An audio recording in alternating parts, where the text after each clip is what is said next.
Salut à tous les amis, c'est mon petit Python. Aujourd'hui je vous retrouve pour une vidéo cruciale, car elle traite d'un sujet qui peut être un facteur mortel pour vos serpents. Ce sujet, c'est l'hypothiaminose, soit une carence en vitamine B1, vitamine aussi connue sous le nom de thiamine. C'est un facteur capital à absolument prendre en compte si l'on souhaite se lancer dans l'élevage de Thamnophis ou d'autres serpents et reptiles dont le poisson fait partie du régime alimentaire. D'ailleurs, c'est souvent là que le bât blesse. Beaucoup de gens s'intéressent aux Thamnophis car ce sont des poissons décrits comme piscivores. C'est là, selon moi, un abus de langage. En effet, à l'état sauvage, les Thamnophis sont surtout des serpents opportunistes, dont le poisson forme une partie de l'alimentation, mais pas uniquement. Ils mangent surtout ce qui leur passe sous la dent, comme des amphibiens, des vers ou des petits mammifères. Je vous présente d'ailleurs tout cela dans ma série de vidéos sur le nourrissage des Thamnophis. Le lien s'affiche sur votre écran, allez cliquer, ça pourrait vous apprendre des choses. Néanmoins, pour beaucoup de futurs éleveurs, cette image de serpent piscivore est attractive. En effet, ils voient en cela une vraie alternative et surtout une possibilité de ne pas garder de rongeurs dans leur congélateur. Un point qui rebute beaucoup de gens de découvrir la passion des ophidiens, mais aussi leur entourage. Toutefois, sans prendre plus de renseignements, ils peuvent alors tendre un piège mortel aux Thamnophis, Natrix, Nerodia ou tortues carnivores qu'ils vont accueillir. Ce piège, c'est l'hypothiaminose. En effet, deux proies sont souvent privilégiées par les éleveurs non sensibilisés au sujet de la carence en vitamine B1. Pour les proies vivantes, le poisson rouge, populaire, peu cher et facilement trouvable. Et pour les proies congelées, l'Aterina boyeri, souvent vendue sous le nom de friture de Joels ou même éperlan, avec lequel elle est souvent confondue. Elle a pour elle d'être facilement trouvable en supermarché, d'être plutôt peu chère à l'achat et d'être de bonne taille pour les serpents. Or, nourrir vos Thamnophis avec ces poissons sans précaution, c'est aller au-devant de gros soucis, tôt ou tard, pour la bonne et simple raison qu'ils sécrètent tous deux une enzyme appelée thiaminase, qui détruit la vitamine B1. Ces poissons sont donc naturellement très pauvres en vitamine B1, parce qu'ils sont riches en thiaminase. La vitamine B1 rentre dans le processus de production d'énergie et possède un rôle essentiel dans le fonctionnement des tissus nerveux. Une carence prolongée dans cette vitamine entraîne donc logiquement des dysfonctionnements neurologiques repérables via des convulsions, une perte de la vue des serpents, une incoordination des membres ou une éventuelle paralysie flasque. La suite est inévitable sans prise en charge immédiate, c'est la mort de l'animal. Autre difficulté et non des moindres, cette vitamine est labile. Comprenez, fragile. La thiaminase n'est pas sa seule ennemie au rang desquels on trouve aussi la congélation, qui détruira la thiamine, mais pas la thiaminase. Dans sa thèse universitaire, la vétérinaire Charlotte Labarthe dit ainsi que d'une part, la congélation diminue considérablement la quantité de thiamine initialement disponible dans l'aliment frais. D'autre part, la congélation pourrait augmenter l'activité des thiaminases. Vous vous souvenez ? L'ennemi de la thiamine. Thiaminase déjà présente en grande quantité dans certaines chairs des poissons. Les morceaux de poisson congelés sont ainsi particulièrement riches en thiaminase et beaucoup plus pauvres en vitamine B1 que le poisson frais. Dès lors, un peu comme dans les westerns, le monde des éleveurs de reptiles dits piscivores se divise en deux catégories. Tu vois, le monde se divise en deux catégories. Ceux qui ont un pistolet chargé et ceux qui creusent.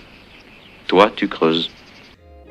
Croyez-moi, pour partir avec un flingue chargé dans l'élevage des reptiles dits piscivores, il faut garder en tête la liste des poissons que l'on peut donner en captivité, car normalement pourvus en vitamine B1. Sinon, vous allez finir par creuser tôt ou tard. Là aussi, ce n'est pas facile. On trouve un peu de tout sur internet à ce sujet. Pour ma part, je vais vous faire ma liste.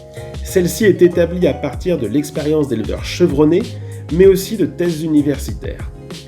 Parmi les poissons à proscrire pour l'alimentation des reptiles dits piscivores, on trouve donc le poisson rouge, l'éperlan, l'Aterina boyeri, celui que vous trouvez sous le nom de friture de Joels, le poisson-chat, le maquereau, la morue, la carpe, le hareng, la sardine, le chabot et l'alose commune. Attention, je rappelle que cette liste est non exhaustive. Je les mentionne prioritairement car ce sont tous des poissons trouvables facilement en France. En voyant cette liste, on comprend également que ceux qui pensent nourrir leur thamnophis avec de la friture de Joels décongelée vont vers deux écueils. Premièrement, c'est un poisson riche en thiaminase de façon naturelle et donc pauvre en vitamine B1. Deuxièmement, la congélation détruit la thiamine. Le risque de carence est donc très élevé avec ce genre de nourriture. Heureusement, il existe aussi des poissons trouvables facilement qui contiennent une teneur en thiamine normale. Voici aussi une liste non exhaustive.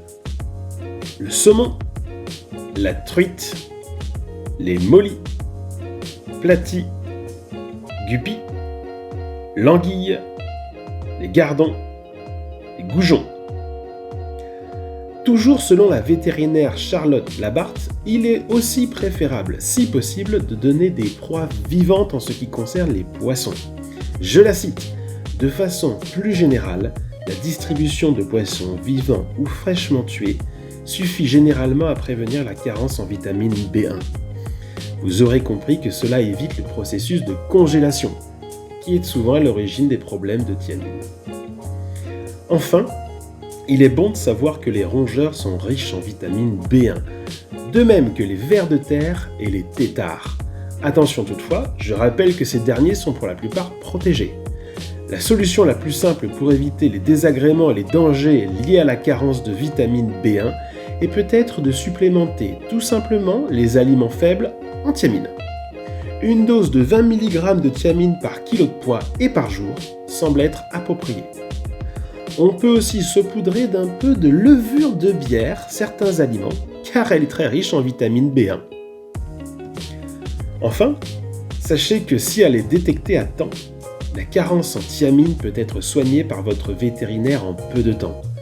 En effet, comme pour beaucoup de carences, un traitement enrichi en vitamine B1 remettra votre reptile d'aplomb en quelques jours en cas d'hypothiaminose. Pour conclure, si je devais donner quelques conseils pratiques en guise de bilan,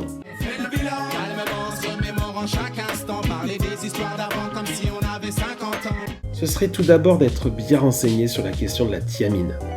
Vous trouverez en description de cette vidéo des liens vers des documents consacrés au sujet.